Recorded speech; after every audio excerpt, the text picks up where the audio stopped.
galera, aqui é o Michael Schumacher trazendo pra vocês mais um vlog.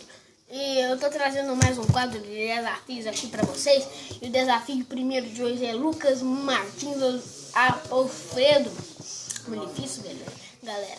Então aqui agora temos desafio Schumacher, desafio a comer uma colher de farinha de mandioca, galera.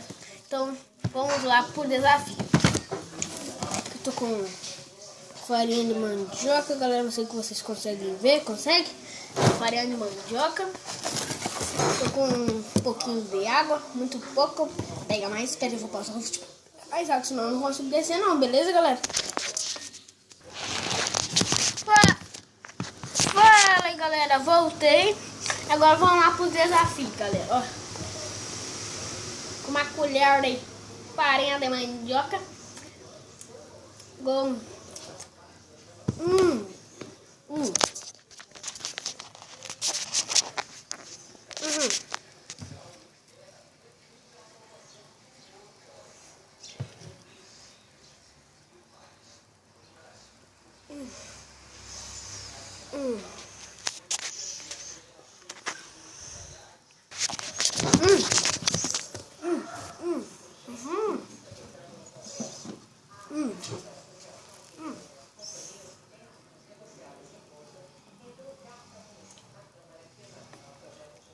Aí, galera,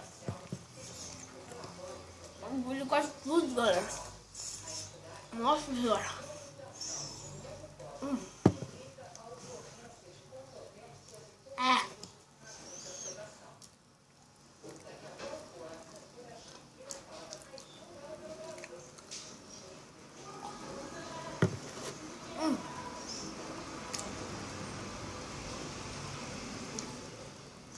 Aí, galera, consegui.